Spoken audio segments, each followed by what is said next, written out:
Alright, what's gonna give out first, this card list or my voice? Welcome back to the Eternal Direct Review, reviewing all the colorless cards. You probably know the drill by now if you don't check one of the previous videos, because I ain't repeating it this time. Let's go! Alright, Azless the Swelling Scourge, 3 cost 2/2. Whenever Azless the Swelling Scourge or another colorless creature you control dies, you get an experience counter. This is the only experience counter in the format as a note, so you can't multiply that in a lot of different ways, but you can proliferate it, which is important to note. You can pay all 5 colors to give creatures you control +X/+X until end of turn, where X is the number of experience counters that you have. In addition, Scion and Spawns you control gain Indestructible and Annihilator 1 until end of turn. You can attack with 0 power creatures in this format, so Eldrazi Spawn do become pretty interesting. A 2/2 for 3 that has a really wild 5-color ability. Overall, this is probably not going to be that strong. It's just a little too expensive for what it's doing, and basically you're just never going to be able to play that 5-color ability. If you are somehow in all 5 colors, Azglass might pass rather late, which is nice, so I'll put this at a D-. I think it's fine, but it's definitely a late pack card that you are not playing unless you absolutely have to. You can pick it up as a late creature just to fill out your curve and scare the absolute bejesus out of your opponent. So that's kind of nice. Breaker of Creation, 6 and 2 colorless for an 8/4. When you cast this spell, you gain 1 life for each colorless permanent you control. That's pretty nice because there's a lot of devoid stuff in the format, so you can start building into that colorless deck. We know that colorless is kind of the 6th color in this format, so it's pretty neat to see. Hexproof from each color. Okay, that's kind of cool. Annihilator 2. Whenever this creature attacks, defending player sacrifices 2 permanents. However, before we get into all of that, we have to talk about that stat line. This is an 8/4 creature. An 8/4 creature is not a very good creature. Notably, the thing about that that's kind of tough is that if you're attacking in, your opponent can probably sacrifice some lands and then feel pretty okay blocking this with nothing. They just can either bop it on the head with a couple of 2/2s or throw a 4/4 in front of it and then attack back with their own Eldrazi, because this is a card that you're playing at 8, notably. The fact that it gains you the life is, I think, the only thing that's kind of saving this from being really bad. It's one of the most iffy cards to be playing at this high of a value of mana. The main thing that I think is really a problem here is that there are 2 different red cards that specifically deal 4 damage, and that seems like it would be a thing that Breaker of Creation has planned for, except that both of the red cards are colorless. So yeah, there are 2 different devoid options, one at sorcery speed, one at instant, Ghostfire Slash and I believe Fanged Flames, and both of them kill Breaker of Creation without even breaking a sweat.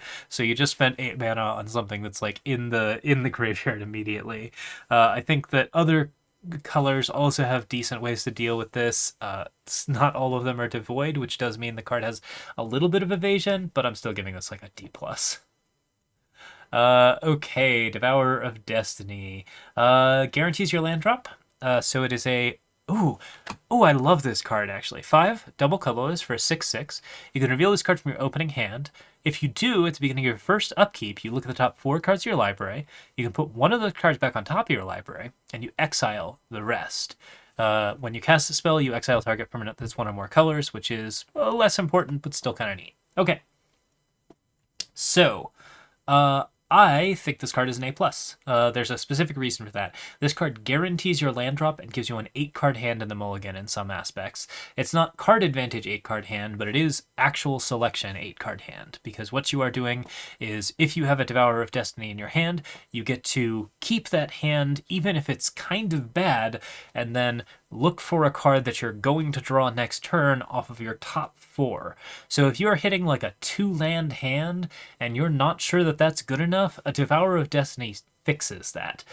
Virtually every Magic draft game, you're going to lose at least 1 game to a pretty terrible draw, and Devourer of Destiny is a card that specifically counteracts that effect. The amount of these that I wouldn't play probably exceeds 4. I think you would want a pretty substantial amount of them. At 7, it's a pretty reasonable thing to be playing. It's better than most of the other 7-cost colorless cards. Double colorless is not really that hard to fix for at 7, and then when you cast it, you automatically get card advantage because you're exiling another permanent. your opponent is very likely to have a colored permanent at this stage of the game. It's possible, and I think this is like one thing that you do need to consider, is that it is possible that if you reveal this card from your opening hand, your opponent can figure out ways to have devoid creatures and no colorful creatures at the turn that this is actually playable. But even then, a 6/6 is definitely not a bad creature to be playing, and the advantage this card is giving you in just making sure that your draft deck doesn't break is really, really good. And it's fully colorless, so you can pick it in every color, as long as you have colorless lands. But I think this card is amazing. I would pick this pretty highly over a wide variety of other things because it will always allow you to speculate on other stuff while increasing the win rate of your draft deck. So yeah, A+. Wonderful card. Drownyard Lurker. Vigilance 7/7.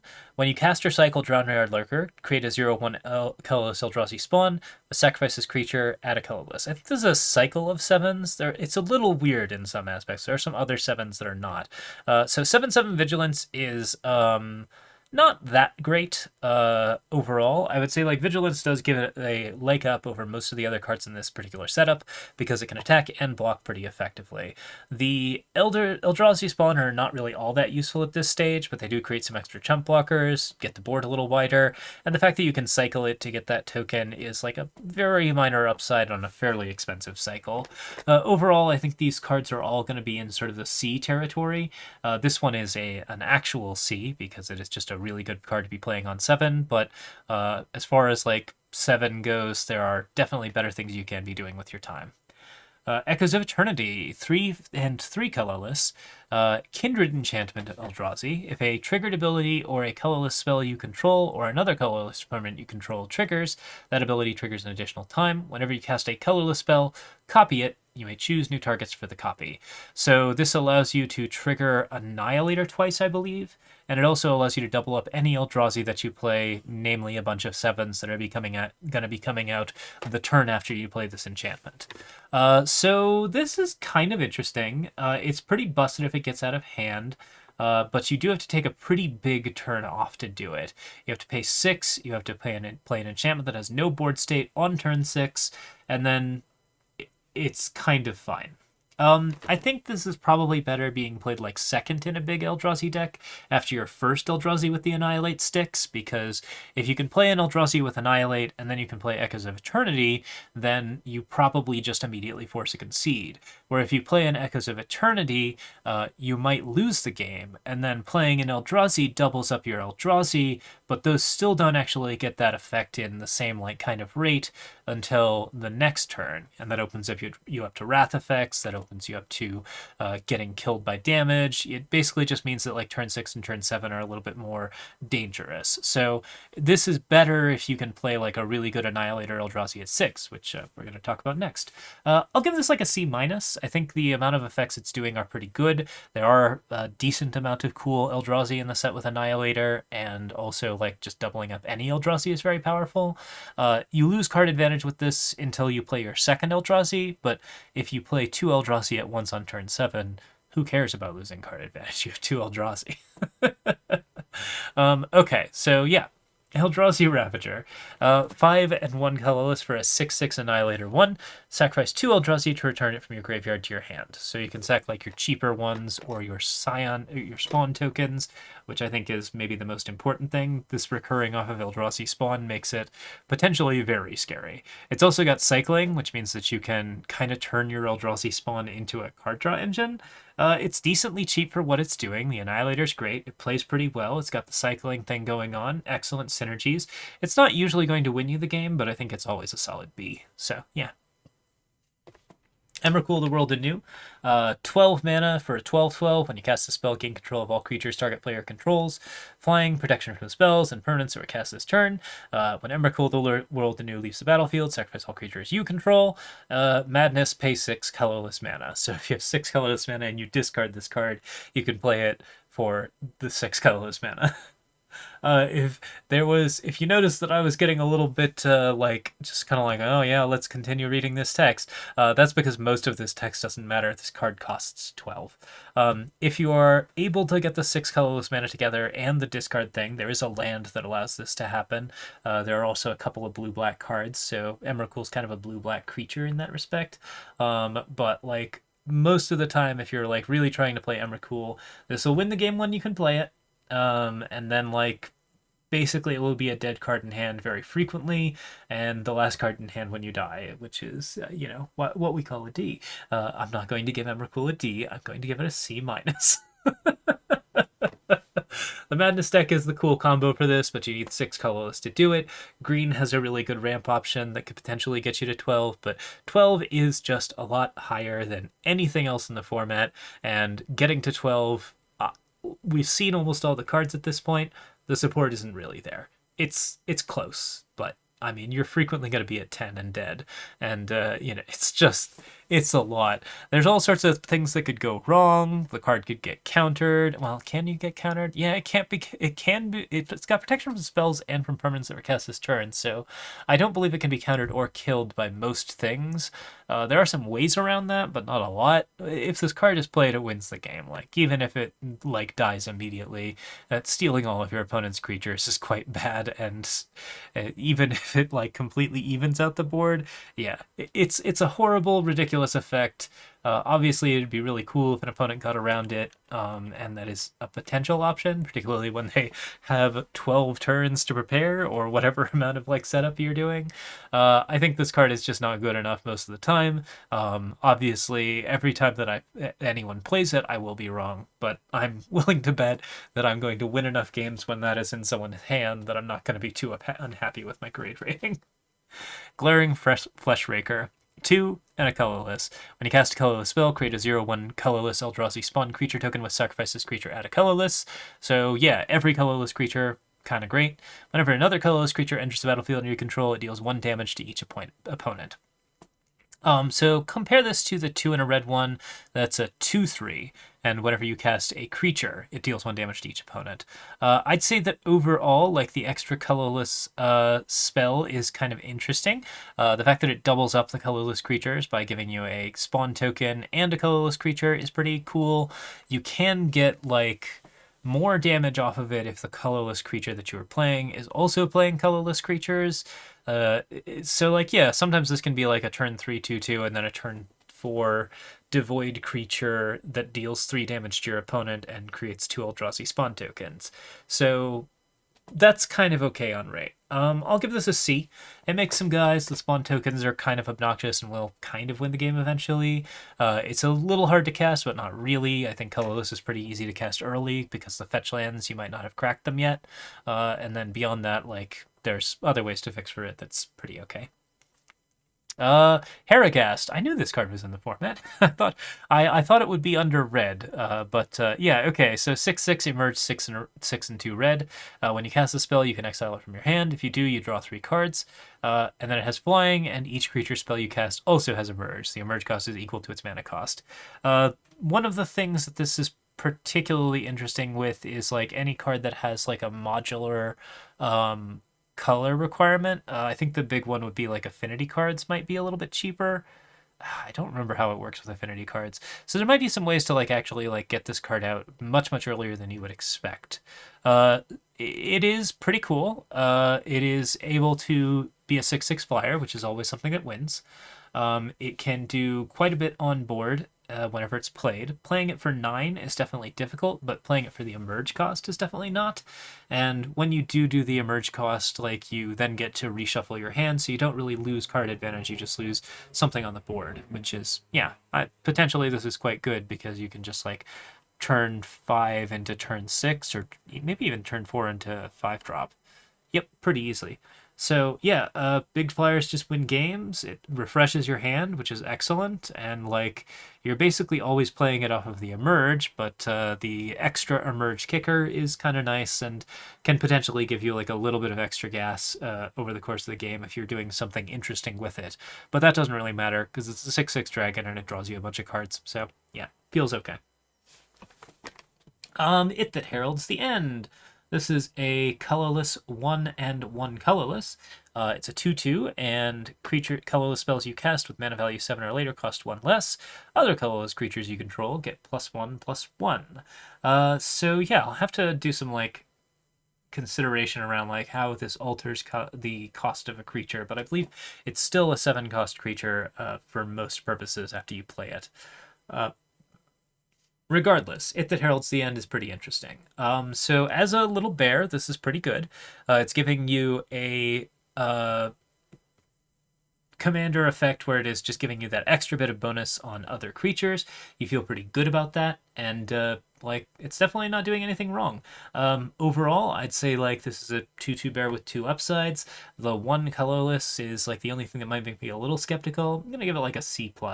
The bonus stats are kind of irrelevant on large Eldrazi, and they're not particularly great on spawn tokens, but they help a little bit in both circumstances, so there's nothing really wrong with this card. It's certainly fine. Kozilek's Command, double colorless and an X. Choose 2. Target creature creates X/01 colorless Eldrazi spawn creature tokens. Target player scries X, then draws a card. Exile target creature with mana value X or less, or exile up to X target cards from graveyard. So immediately, like right away, you can just cast this for 3, and then like get a 1-cost unit off the board. Probably you cast it for 2. Get a 1-cost unit off the board and draw a card while scrying 2. Scrying 2 first, even. That's pretty good right off the bat. The more that X is, the more this card potentially has like pretty impressive board impact. It's not going to do much more than what it is when you're casting it for 4, but the fact that it's so flexible in its cast is pretty excellent. And yeah, I'd say that overall, like exiling threats is pretty good. There are certainly a lot of cards that you cannot exile with this card very easily because there are so many like 7 mana like bombs in the format that people are trying to cheat out and play fairly difficultly. But I mean, overall, this is still like a B+. You're basically never not up on card advantage when you're playing it, and I think it just does everything you want to do. Kozilek the Broken Reality, 9-cost 9/9. When you cast a spell, up to 2 target players each manifest 2 cards from their hands. For each card manifested this way, you draw a card, and then other colorless creatures you control get +3/+2. So it's a 9/9 that allows you to turn 2 of your cards into 5/4 creatures that you can then turn face up later on if you really need to. Basically, if Kozilek is dead. Yeah, so I'd give this a B. It's much easier to play than Emrakul. It's simple, it gets it done. It's basically just got a lot of stats on board for no particularly like bad downside. The creatures stick around after it dies, and they can potentially be turned into bigger creatures, so it gives you some interesting trick potential. Like, it's not always winning the game, but it is so much value so quickly and so likely to just like turn into a big problem that I think is just excellent. I kind of wish it had like an Annihilator on it, but overall I don't think that's a particularly big deal. I think this card just kind of works. Null Elemental Blast, 1 colorless to counter target multicolored spell or destroy target multicolored permanent. We already talked about how like there's kind of like an old design sensibility in this one that like harkens back to like restricted and like just like vintage Magic. This is like a very specific reference to like red and blue elemental blasts, which I think most people are familiar with, but it's still kind of interesting. I saw this in the pre-release. My opponent tried to use it on a devoid permanent, which is an example of just like how confusing this card can kind of be. Multicolored spells are not gonna be insanely common, so it's possible that you can whiff on this. And I think that a 1-cost that doesn't always work is potentially like pretty hard to get value out of. I'm gonna give this a D+. I had it as D originally, but I mean it is one of those things that you can do to just stop your opponent from playing that like the best card in the set. So overall, yeah, seems great. There's some value there, but yeah, the fact that this is a dead card in hand so often means it is absolutely deserving of a D. Null Drifter, 7-cost 4/4. When you cast a spell, draw 2 cards, flying, Annihilator 1, and evoke 2 and a blue. Okay, this one's really nice. So 7-cost 4/4 with flying and Annihilator, and it draws 2 cards when you play it. all of that is just tremendous, tremendous upside. Let's talk about the raw value of this card first. It automatically gets you ahead on cards when it's played. It's a big enough flyer to easily get through. The Annihilator one is not going to work miracles, but it's definitely going to work well enough to slowly whittle your opponent down while you are slowly whittling them down. It's going to destroy lands. It's going to make their whole situation a lot worse. It is just like a generally strong creature, and a 4/4 flyer is very, very likely to... Well, it's not insanely likely to stick because there are like some good removals in the format, but even so, this is something that, like, because it's drawing 2 cards, like, you're not really unhappy if it gets removed, and every time it stays on board, your opponent gets further and further behind in a way that is pretty significant. However, the thing that's really interesting about this card is its evoke, which you can evoke this card for 3 to draw 2 cards, which is a divination. Lovely. Who doesn't love, like, just playing that at sorcery speed if you can't do anything else on the turn? That's a great way to, like, trigger your draw 3 effects. It's a great way to get a little bit of extra advantage even if you don't think you're going to get to Null Drifter. It's a good way to dig for removal and find an answer and all of those good things.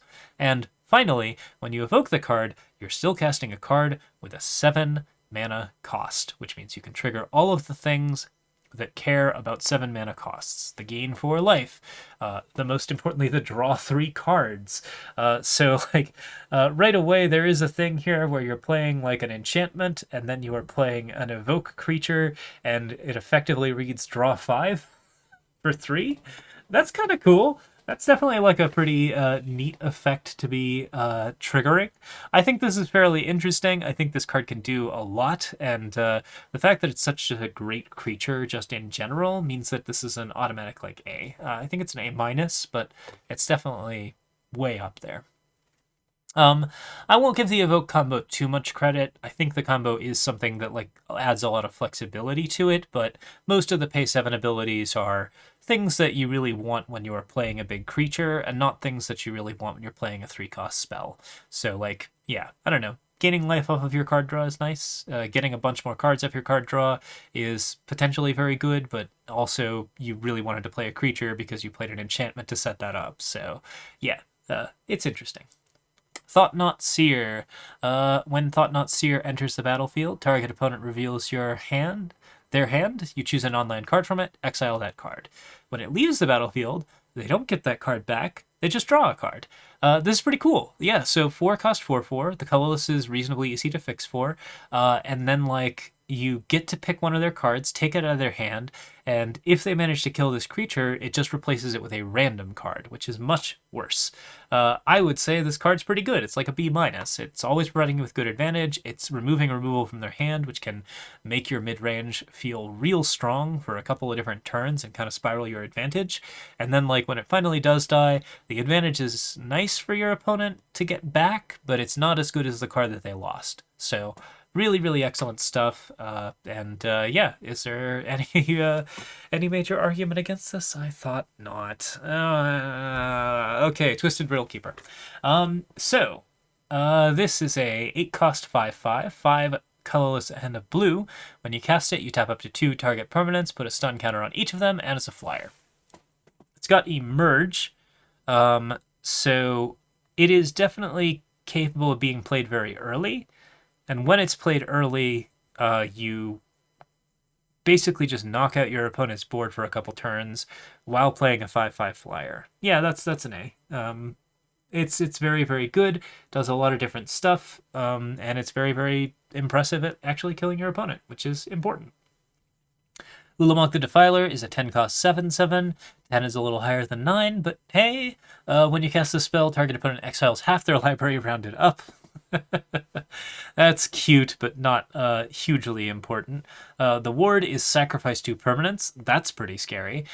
When it enters the battlefield, with a number of +1/+1 counters on it equal to the greatest mana value among cards in exile, which is to say it's going to be the greatest mana value of one of your opponent's creatures or spells, probably something in the variety of a 5 or a 6. Could potentially be a 4 if your opponent's curve is low enough. Ulamog has Annihilator X, where X is the number of +1/+1 counters on it. Okay, most of these numbers don't really matter all that much. The thing that matters is that you're getting a 10/10 for 10 is probably about right. and then when it attacks, it's destroying so many creatures and permanents that it basically nothing else matters. And since it's got that ward, killing it is going to cost you at least 3 cards worth of advantage.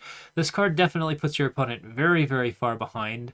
It isn't always going to kill your opponent, but I think it is just, yeah, it creates a problem that has to be solved, and the problem that you are solving is definitely gonna be a big problem. When it's in the late game and you're playing this card, sometimes your opponent can just sack some lands, play a removal card, and you'll be fine. I'll give this card like a B minus. I think it's a little bit slower than Kozilek. It can have more impact, but it's slower to have that impact, which is really, really important. And, like, the mill doesn't really, like, do anything here, but it might set them back enough that they will probably lose after killing it. Late in the game, like, this just might not be the effect you're looking for. The word is great, but that's about the only thing about it that's, like, extremely exciting. I mean, unless it attacks. Once it attacks, you are just dead. There's just no coming back from that. So give it haste. Warped Tusker, 6/8 reach, caster cycle for a token. We've seen this particular variation before.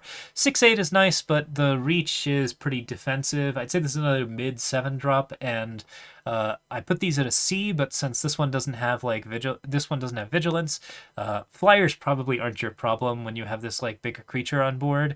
It does stop those creatures, which is kind of nice, but probably your opponent can remove it. So I think I'm only giving this one like a C minus. It's a lot to pay for, and then what it's doing is not really any better than most of the other 7/7s. Wastecape Battle Mage, 1 and a colorless for a 2/2, kicker green and or 1 blue. If you kicked the green, you exile target artifact or enchantment an opponent controls. If you kicked the 1 and a blue, you return target creature an opponent controls to its owner's hand. Alright, this is a kind of hard creature to cast. It's a 2/2 colorless bear. Which is nice if you're playing with like colorless cards in general, but also being in green and blue means you kind of have to be in some colors. I don't know. Yeah, that's fairly minor. But yeah, a colorless 2/2 on 2 is fairly hard if you're just looking for the like kind of rate. And then like the kick to exile a thing is something the opponent might not have.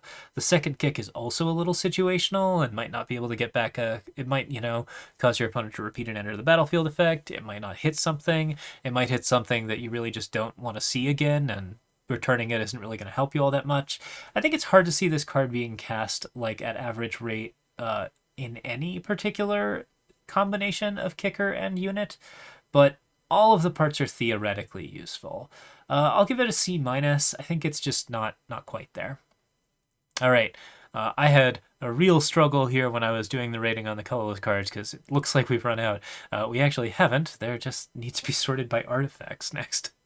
So let's talk about them artifacts. Disruptor Flute. This is a fast spell version of a Pithing Needle. Choose a card name. It's got flash. Spells with a chosen name cost 3 more to cast. Activated abilities with sources with the chosen name can't be activated unless they're mana abilities. So you can pop this out, turn off an activated ability. That's kind of neat. And then you also prevent further copies of that card from being played, which is cool-ish. Yeah, this is an F. You don't really want to play it. It's super expensive, and there's just not a lot of reason to... I don't even know why it has flash. You can't really counter a spell with it, as far as I know, so... I mean, it's just a little odd, a little out of place. The medallions. I'm going to give this whole cycle about a D, probably a D minus. The whole cycle is pretty much unplayable. They have some like artifact affinity synergy, which makes the red one a little bit better than most of these, but I just think that generally playing yourself down a card to get your cards out a little bit faster is not usually ideal. If you are building around the particular combo that is an affinity combo, then you feel okay playing this. But I mean, a lot of the big drops are colorless, and so that makes these substantially worse than they usually are, and they're not usually good in the first place. Idol of False Gods. Yeah, this one's pretty bad. It's a 2-cost, 1 and a white for create a 0/1 colorless Eldrazi spawn. 2-cost. You can pay 1 and a white and tap to create a 0/1 colorless Eldrazi spawn creature token. With sacrifice this creature, add a colorless. When another Eldrazi you control dies, you put a +1/+1 counter on the artifact, which it isn't a creature yet. As long as it has 8 or more +1/+1 counters on it, it's a 0/0 creature and has Annihilator 2. So, pay 2. you have a pretty expensive way to make Eldrazi spawn, which, if you can really support that, that's probably the deck you're playing it in. Your opponent is fully aware of this card at all times. They have 8, probably 4 or 5 turns at least to plan, maybe 6 or 7. You do a bunch of like token shenanigans, put a bunch of +1/+1 counters on this. You put it up to 8, and then your opponent bounces it back to your hand, or they destroy it with an angel, or they break it with a red card, just like their split second card that they just held in hand because they know you have it. So like, yeah, this is a card where you really can't rely on the ability to turn into a creature to get you your card advantage back. The tokens are a nice bonus, and the one thing that you can kind of say for it is that if you can figure out a way to sacrifice those last couple of tokens as a surprise, then you can potentially get across with that Annihilator 2 once. But I think mostly this card is a D. It's just a D minus. I think every time it goes down on board, you just lose board position, you start to fall behind, and then you give your opponent every opportunity to find an answer to this that is just very easy and doesn't really cost them very much. So yeah, not particularly worth it. Junk Diver, 3-cost 1/1 that returns another target artifact creature from your graveyard to your hand when it dies. A 3-cost 1/1 flyer is pretty bad on rate. That ability is kind of nice, but as like a kind of combo-ish card, I don't think it's particularly interesting. It's mostly garbage, and that kind of is reflected in what it's doing. It's a D. It's got some potential, but like mostly it's just you have to like actually build the deck around it. And I'm actually not that impressed with the artifacts that are just colorless here, as well as with most of the artifact creatures in this format. I think the artifact support is like not as there as it seems like it should be. All right, Solar Transformer enters the battlefield tapped. You get 3 energy tokens automatically when you play it, and then you can tap it for a colorless mana. That's kind of delicious if you're doing some like colorless fixing. You can also pay an energy to add a mana of any color. That's a reasonable use of an energy. It's not like something you want to do every time, but if you're fixing for a third color, this is kind of a neat little mana rock that allows you to do that. Overall, I'd say this is okay. The fact that it's fixing for your colorless is cool.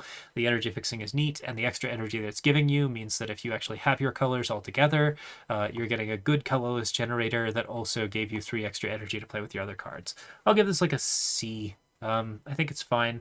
It's not quite a Scarecrow, but this is like a slower format, so it's fine. Urza's Incubator, 3-cost. When it enters the battlefield, you choose creature type. Creature spells of the chosen type cost 2 less to cast. The creature type you're choosing is probably Eldrazi, which makes all of them 5-drops. Hey, that makes Kozilek and Ulamog and potentially even Emrakul seem a little bit more accessible. It's got some artifact affinity, so if you're looking for like a big artifact affinity deck, which there aren't really that many affinity cards, this could kind of work. But here's the big problem: it works for your opponents. So this is kind of like a Nightfall effect. It's really fun until your opponent casts Kozilek on you.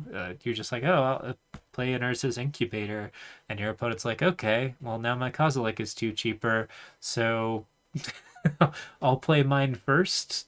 Good luck. This is... I have it a D. I might lower it to an F. The artifacts are not the colorless artifacts are not much. Vexing Bauble. Whenever a creature casts a spell, if no mana was spent to cast it, counter that spell. You can sack Vexing Bauble to draw a card.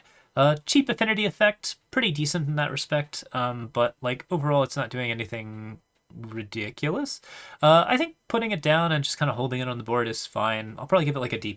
I think it's frequently dead, but the fact that it actually draws itself back means that you can't really get into a too bad of a state with this, so that's totally fine. It'll keep your opponent from casting spells for no mana for a while, which is not a problem that you should be too worried about in Limited, but there are some effects that can do it.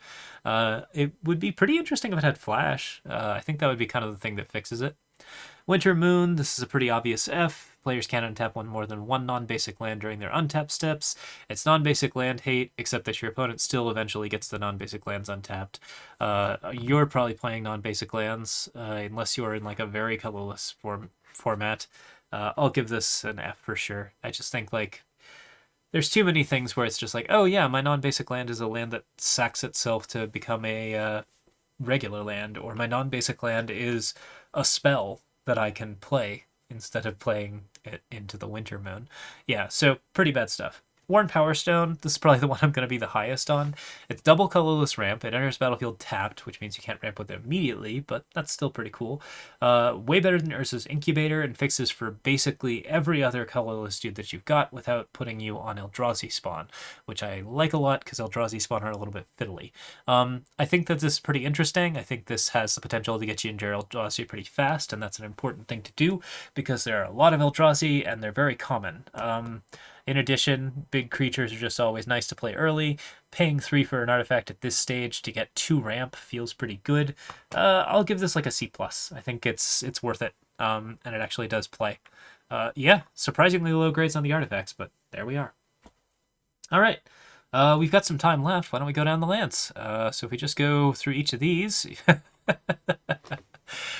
66 total lands left, which is to say that that's going to be a lot less. But yeah, overall, some interesting stuff. Okay, so we're going to see a lot of transform lands. We've been holding these in review, which means we're going to see a lot of other exciting cards in the format. The lands in this format are impressive, and there are a lot of them. So there's definitely a lot to talk about. Let's get into it. First things first, Archway of Innovation. Enters the battlefield tapped unless you control an island. Add a blue when you tap it, and then you can also pay blue and tap to give the next spell you cast this turn Improvise, which allows you to tap your artifacts to cast this spell, or at least reduce the cost of this spell. Overall, I don't have this particularly high. I think it does work with Eldrazi, which is an important thing. You can improvise your Eldrazi off of a bunch of other artifacts. That probably puts it to like a B-. Like, you're never really unhappy picking a land, and a non-basic like this is something that is not fixing for you, but the fact that it's a land with a little bit of extra upside. So what we're going to generally say about the lands is that they're going to have slightly higher grades because picking a land that does something really useful tends to be a way to increase power in your deck without filling up a card slot. Obviously, like, there's a limit to that. Eventually you want to stop picking lands, but this is something where you can pick them like reasonably well. I think this is C+, actually. I think it's just not quite good enough, but it is always something that you're happy to have in your deck. Arena of Glory. Enters the battlefield tapped unless you control a mountain. Add a red. You can exert it to add 2 red for 1 red, so it just adds a red. If this mana is cast on a creature spell, it gains haste until end of turn. Notably, you could split that red between 2 different creatures. So if you play like a 2/2 with 1 red and another 2/2 with another red, both of those creatures gain haste until end of turn. All right, this is another one of the big things for like the Kalia deck. It's good for basically all Eldrazi, which is really, really important. I said Archway of Innovation was for Eldrazi. This is really for Eldrazi. Like, anything that's got Annihilator that's attacking with this feels pretty sick. This is a fairly sick card overall. I'm going to give this a B+. I think it's just got some very, very good options in terms of what you can do with it. Giving creatures haste is incredible. The fact that it is basically just always like, oh, as long as I have another mountain, all of my creatures have haste is kind of incredible. And I think that that's just going to make everything that you play a bomb, as opposed to just making everything you play cheaper. Yeah, on-board advantage immediate is very, very important, and I think this is something that can really kind of make it hard for your opponent to do much without leaving up mana for removal. All right, Barbarian Ring adds a red but deals 1 damage to you whenever it does it. The threshold is you can pay a red and tap it to deal 2 damage to any target, but only if you have 7 or more cards in your graveyard. This one is actually probably like one of the worst. I think I might give it a D. I think it's a land that frequently kills you. There's certainly some interesting things going on with it, but it's just like not insane. It's a pretty awkward threshold to hit, and the amount of damage that you're taking while you're trying to hit it is pretty bad. If there were like an alternate colorless mode here where it didn't deal damage to you, I'd feel a little bit better about it. But yeah, you can take like 4 or 5 from this before you ever get like a small shock off your lands, and you have to sack the ring to do it. No, yeah, this doesn't really work in limited. It's very strong in other formats, but not in limited. Bloodstained Mire. Okay, so this is a cycle of fetch lands, which means we can kind of cover it as such. Pay a life to sack it, and search for a swamp or mountain, put them onto the battlefield, and shuffle. These are great. These are always really excellent ways to fix for your colors. You obviously can't fix for both colors every time, but you can just get the lands that you need out. The one thing I will say about these is that there are like cards that allow you to search for these and put them into play tapped that can search for 3 different colors, which may be a little bit more your speed depending on what kind of deck you're in. But most of the time, this is going to be the best land that you can pick to keep your colors together. And fixing your colors really is important because the more that you fix, the more that you can play really weird stuff, and the less likely you are to lose a game to your mulligan. And losing a game to your mulligan is an art in Limited, and Bloodstained Mire is one of those cards that really kind of pushes it. All of these cards are B minuses to C pluses. They're just extremely decent fixing, and it really kind of just depends on the makeup of your deck how highly you want to pick them. Bountiful Landscape Cycle. Okay, so there's 5 of these, I believe. There might even be 10 of these. Each one adds a colorless mana, which is pretty incredible. You can also sack them to search your library for a basic forest, island, or mountain, put them into play tapped, and then shuffle. And you can also cycle them by paying all 3 of the colors that you are looking for. So if you have green, blue, and red already, Bountiful Landscape is not as necessary. You can potentially just get a card out of it. These are pretty good. I'd also put these at a C+. I think that they are just like doing everything you need to do. They're fixing your colorless. They're fixing for colors that you actually need to play. The fact that they slow you down a little bit is not really all that bad because the format is, again, pretty slow. And like this is the kind of card that actually makes like those 2-drop bears with a single colorless mana much more playable. If you want to play colorless as a format, then all of these are pretty good. Bountiful, Contaminated, Deceptive, whatever you want to go for. Cephalid Coliseum, another one that deals 1 damage to you every turn. The sacrifice here is draw 3 cards and discard 3 cards, which I also don't think is all that strong considering the amount of damage you are taking. It does trigger the draw 3 effects, which is pretty nice, and it is a little bit more valuable, I think, than the Barbarian Ring, but overall, I don't think I'm particularly strong on this. I think I'm going to give it a D just because, like, these lands that hurt you are strong constructed cards that tend to be a lot worse, really, when you are looking at other stuff. So, yeah, not a big fan of them. Okay, Monumental Henge. Enters the battlefield tapped unless you control planes. You can tap to add a white. For 2 white, you tap and look at the top 5 cards of your library. You may reveal a historic card from among them, which is an artifact, a legendary, or a enchantment, I think? No, a saga. Okay. Yeah, and then you can put that in your hand, put the rest of the cards on the bottom in any order. Enters the battlefield tapped is not too amazing for a card that only produces 1, but it's pretty likely to just enter as a normal, like, white. You don't feel too bad about it. But yeah, 2 white. This is the effect that you found on Bucolic Ranch previously, and that was very playable. Here, I'm not so sure. There are a decent amount of artifacts in the set. There are some pretty good legendaries. But paying 4 is tricky. I guess you look at the top 5 cards of your library. Okay, yeah, I'll give this a pretty high grade. I'd say this is something like a B+. It's just always reasonable as a plains, and then like any legendary that you're looking for, if you are getting into the late game and you still haven't found it, this is the card that saves you, while also providing you with card advantage if you have any amount of like good artifacts, legendaries, or sagas, which sagas are less important, but you can always get a Johnny Fells the Gold Sire off of that, and that's not the worst thing to do on turn 4. Okay. Nesting Grounds. Taps for 1 colorless. You can also pay 1 and tap to move a counter from target permanent you control to another target permanent. Good way to trigger all of those +1/+1 abilities. Feels pretty good. You can also move shield counters, lifelink, and death touch counters. Do a lot of other like ridiculous options. You can't do it as a combat trick, which I think sets this card back pretty far. There are a lot of uncommon colorless lands, so like the fact that this is fixing your colorless is not really as important. I think I give this like a C. The ability to make engines out of adapt creatures is nice, but you really kind of have to be in that deck, and as of fixing for colorless, you probably want the landscapes more than you want this. So I think it's okay. I think that the fact that like you just want to play around with modular creatures is really important, and the fact that oh no, never mind. The one thing that pushes us up to a C+ is that not modular creatures, but creatures that have adapt, you can take the tokens off of them to re-trigger their adapts. And you can also put tokens on them to trigger their, like, when this creature gets a +1/+1 ability. That's a solid engine, and it's got some real potential, so I think it's okay. Phyrexian Tower is a colorless mana, or you can sack a creature, you get double black, which is a good way to put a creature into the graveyard if you really need to. You can trigger certain like death effects. Might be good if you're playing like a black-red Ether Storm deck.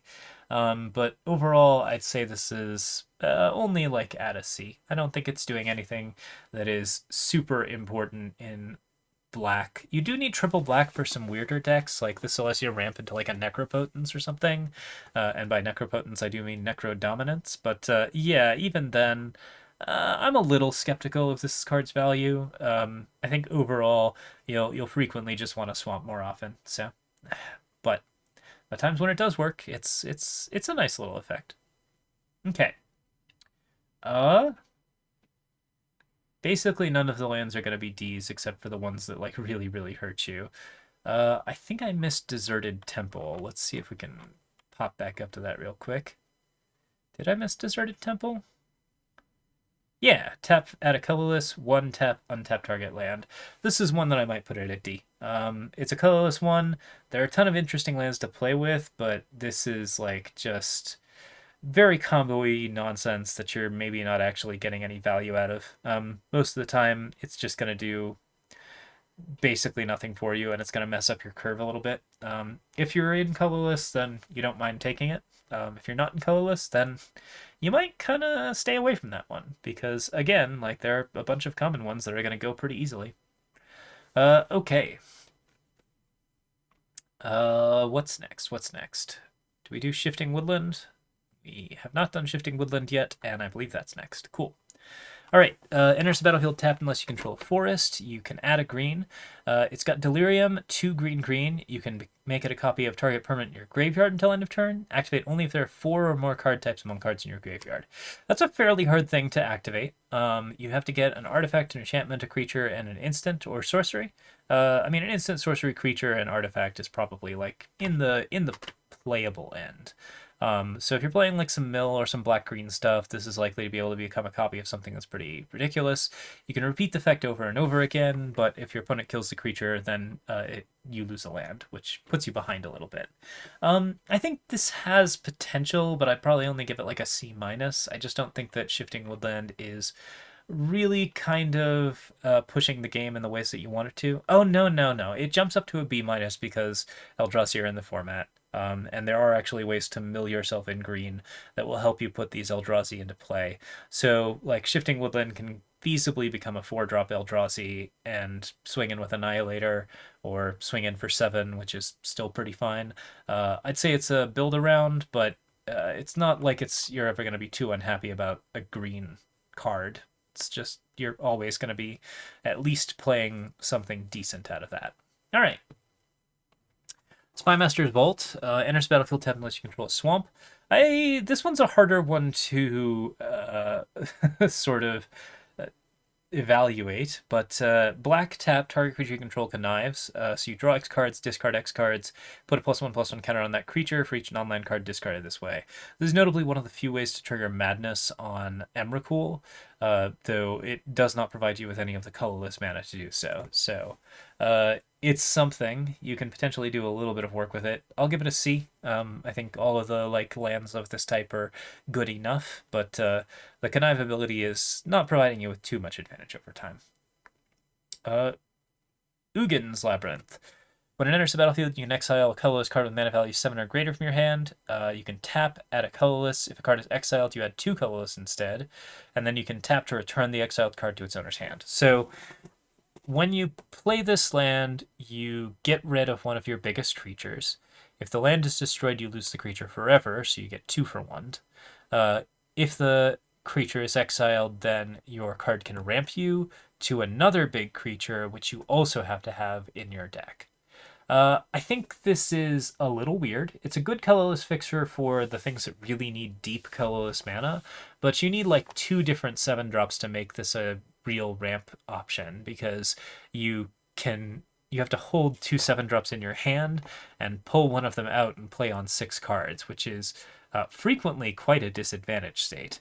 As just a basic colorless land, this is fine. I'm going to give this like a C-. I think Ugin's Labyrinth is specifically for people who have a Kozilek or an Ulamog, or even like a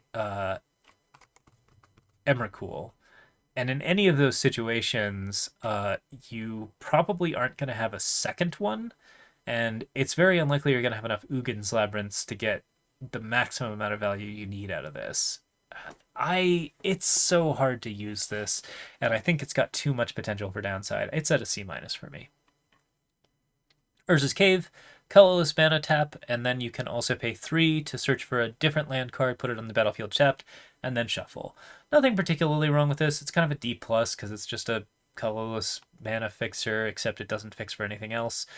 Paying 3 to get a very specific land means you can kind of double up and try and get that Ugin's Labyrinth and do something weird, but unless you have like a really brutal combo to land, this card's mostly never going to be like doing anything. Windswept Heath, Foothills, all of that is totally fine. Oh no. This is when Emmeline figures out that the flip lands are not here. So we will have to take a short break and go find those. But yeah, let's do one more video. We'll be talking about them flip lands that I have been holding off on, and then we will be good to go. All right, so stay tuned for that one. That'll be video number 3, and it should be a pretty short one. Cheers. All right, welcome back to what is probably going to be a haphazardly edited together video. Let's go and find the rest of these land cards. It doesn't look like there's an easy way to easily filter them, so we're just going to have to go digging. I do have them all in my Excel sheets, so I can at least talk about them there, but I'd like to have these visuals as well, so we're going to just look for them flip cards, and as soon as we find them, we're going to review them. We know Razorgrass Ambush is one of them, so let's go ahead and see if we can find that quickly. Yeah, overall, shouldn't be too hard to pick them up, unless I've already scrolled past one. Here we go. Razorgrass Ambush. All right, so first off, these are the flip lands. There are, I believe, 2 different varieties. There's the one that provide mono-colored, and you can pay 3 life to prevent them from entering the battlefield tapped. And then there's ones that provide fixing in 2 different colors and tend to be just normal tap lands. So I think they deal damage to you. But in any case. All right, so most of these cards are going to be very, very high in terms of lands. Razorgrass Ambush deals 3 damage to target attacking or blocking creature. It is a kind of bad instant, to be sure, but it's also a land, so that's going to be pretty good. The thing that's going to be really advantageous about all of these cards is that you can play them as lands, which means you can put them in your deck and just fill that like 17 land slot and have a bunch more gas in your deck that you're just using as lands, and you do have to play them as lands if you don't have other lands. But then, when you get up to like the top end and you have 6 or 7 lands down, you don't need any more lands. All of your lands are now just bombs, which means you're never going to be stuck on a bunch of lands, and that's really, really helpful. So yeah, a bad instant like this gets a B, because you are always going to be a little bit up here. You can either use it as a piece of removal for something that you really need to, or you can use it as a land, and it's perfectly fine. A tapped white mana, not going to be the worst. At the very least, this is going to do something for you, and the fact that it fixes your late game is kind of neat. So always, always good. Let's see here. I think next is Witch Enchanter. So scroll on down, make sure we don't miss any others. There we go. Witch Blessed Benno, same kind of deal. It's a white card, but you can also flip it over to be a Witch Enchanter. So 3 and a green for a 2/2, destroys an artifact or enchantment opponent controls. This one's pretty interesting because you're more likely to play it as a land than you are as a creature, but if it does destroy an artifact or enchantment, you're going to feel pretty good about this. I'd put this at like a B as well. I think it's fine. Maybe a B-. The 2/2 body is pretty weak for the 4 cost, and then the artifact or enchantment is just not a guaranteed hit. So I think this is like, it's getting some advantage overall, but it is still something where it's just like the flexibility is the main thing that you're looking for here. Okay. Any others on this front? No, I don't think so. Okay, let's go to the next batch. We need to find the the blue one, Hydroelectric Specimen. This is probably going to be the worst of them. Hydroelectric Specimen is a bad counterspell, but it's also a land. 3 cost for a 1/4. When it enters the battlefield, you can change the target of an instant or sorcery spell with a single target to Hydroelectric Specimen. So something that you want to stay alive is getting bolted. You can play a flash creature, which then eats that bolt. Probably dies to whatever it is that you're playing it to eat.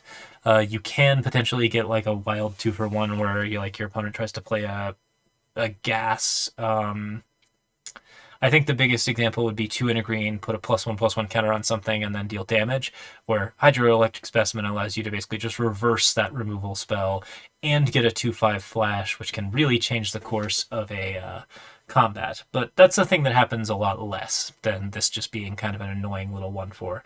It's a bad counterspell, but it's a land. I give it a C. As the worst in the cycle, it's a C. Okay. Sink into Stupor. This one is same general thing. 1 blue, returns target spell or non-land permanent opponent controls to its owner's hand. So this one's another runner-up for worst in the format. It's a bounce spell that is just okay. But, I mean, there's a lot of auras and tokens in this format, so this is always likely to get some kind of value, and the flexibility means, again, this is a C. Okay, that should be everything in blue, where you should only see 2 of each of the monocolored and then 1 or 2 of each of the dual colors. Boggart Trawler, we talked about this one before. It's a black, but you can also play it as a 3/1. This is a C+. Like, a creature that is also a land is a little bit more useful than a trick that is also a land. Particularly when it is doing something a little bit extra. The exile target player's graveyard can really help out against a bunch of decks that are doing some very nasty things, and the fact that you have this like uncommon that is in your deck that is just a land and then might save you from one of those decks that's trying to do absolutely absurd things out of graveyard feels pretty good. So yeah, overall, Boggart Trawler gets a C+. A 3/1 for 3 is acceptable when it's a land, and that's about all I can say about it. Okay. Fell the Profane. This one is a removal spell. This is going to be one of the stronger ones. It's not an awful removal spell, and it's a land. So, yeah, immediately, this is pretty excellent. If you had 16 of these, your deck would be 100% gas. What a monocolored deck that would be. You can pick as many of these as you like. I think it's an A. You are always able to get, good removal out of it. And then, when you don't want to remove a thing, at least you have fixed your black. Wonderful. Love it. All right. Pinnacle Monk is next, I think. Let's see what colors we're in. Oh, yeah, we're in red. So we're going to be looking at Pinnacle Monk, and we're going to be looking at, I think, Sundering Eruption is the other one. Pinnacle Monk. Down to the P's. All right, Pinnacle Monk is great. It's a 2/2 that brings back one of your instants or sorceries. Notably, that includes Ghostfire, a card that is very likely to kill your opponent when you play this. I think that there's a lot of different ways that this basically ends up finding lethal or finding the particular answer you need. It's card advantage on top of a creature that honestly you're pretty happy to play for 5. I think this is very, very solid. This is a B+, great late game card that is pretty awesome, and it's a land, which, yeah, that really makes a difference. Sundering Eruption. Okay, 2 and a red to destroy target land. Its controller may search their library for a basic land card, put it on the battlefield tab, and then shuffle. So it breaks up a non-basic, and then it also prevents creatures without flying from blocking this turn. The break up the non-basic is not that important, but the creatures without flying can't block this turn effect is actually really good, because the thing about these lands is that they are frequently something where you want something for the late game, or you want something for a very specific situation, and then if you can't do either of those things, you play it as a land. Sundering Eruption gives you a way to win the game. It allows you to play into a stall board, and then turn that stall board into a board that you can attack full into, which is excellent. You can kill your opponent with this card, and it's also a land. That's a B+. Okay. Our voice has almost completely given out, but we can still do Bridgeworks and I think Cephalid Coliseum? Tanglespan Bridgeworks. Okay, so this one, the Bridgeworks battle, +2/+2 fights up to one target creature you don't control. This is an A. I think this is just an insane one. I'll give it an A- because I think it's just like a lot more awkward than the instant speed version of this effect. But I do think that this is great removal that also happens to be a land. And even though it's end of turn, it is still giving you at least that value of removing a creature. So pretty great stuff. Disciple of Freyalise is the other one. This one is a 6-drop 3/3. You can sack another creature and gain X life and draw X cards, where X is that creature's power. Potentially this can get you some card draw, but most of the time this is just like a pretty medium creature for 3, for 6.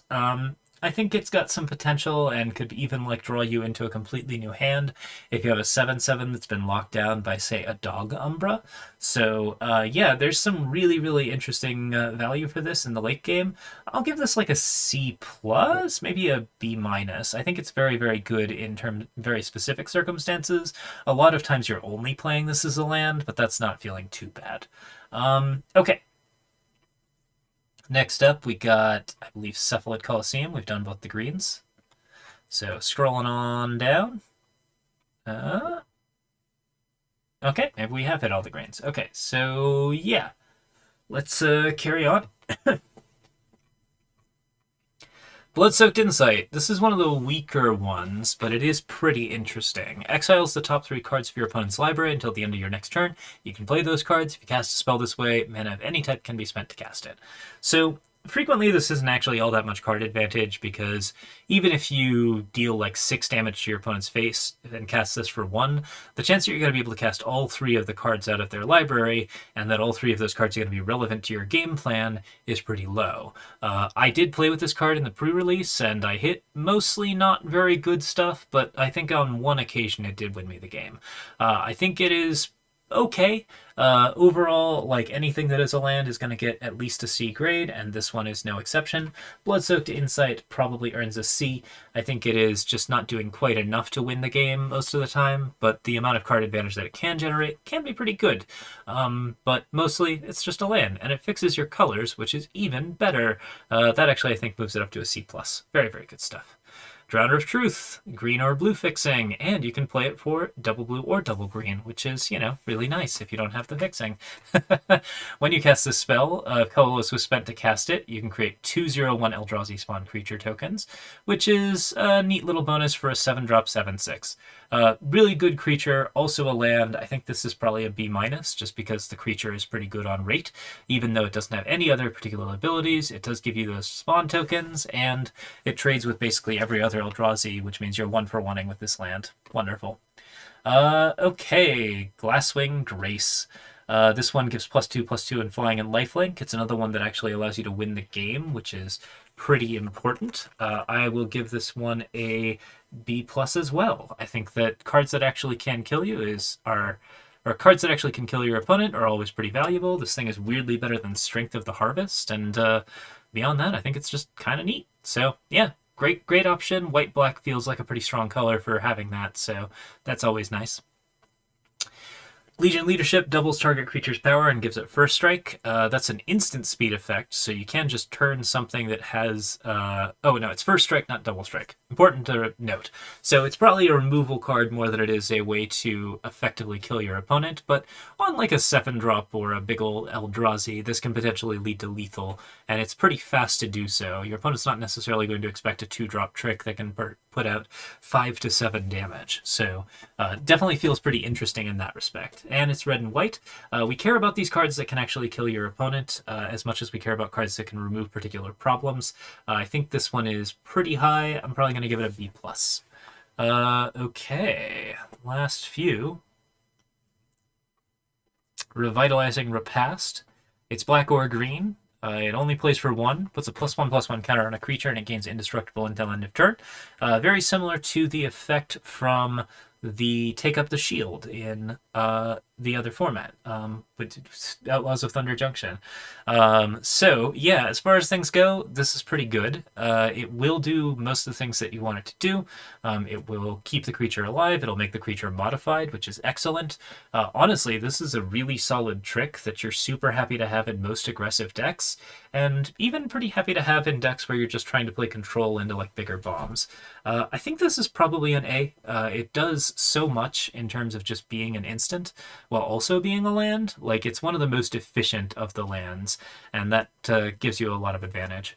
Rush of Inspiration draws 2 cards, then you discard a card at random unless you pay 2 energy. This triggers your draw 3 effects, which is really important, and the discard a card at random is kind of bad for you, but the energy is not usually too hard to play in blue and red. So I think most of the time you just use this as an instant you draw 3, and you feel pretty good about it. It's not a bad divination, and it's also a blue-red fixer. I give this one a A- overall.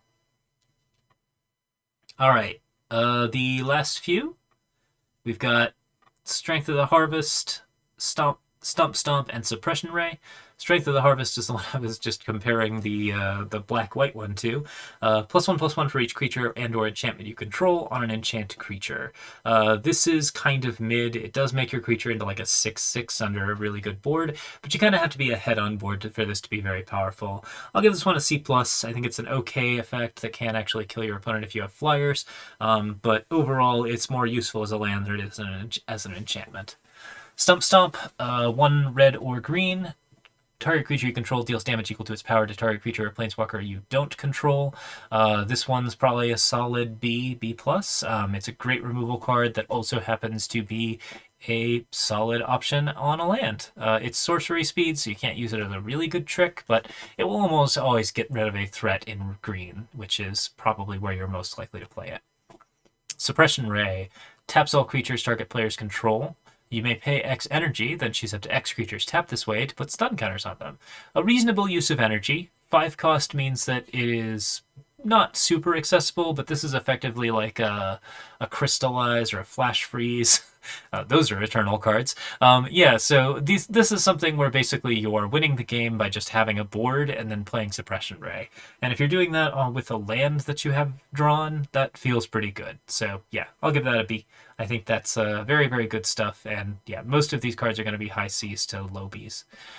Which is to say almost all of them, because we are actually at the end. Waterlogged Teachings searches your library for an instant card or a card with flash, reveals it, puts it into your hand, and then shuffles.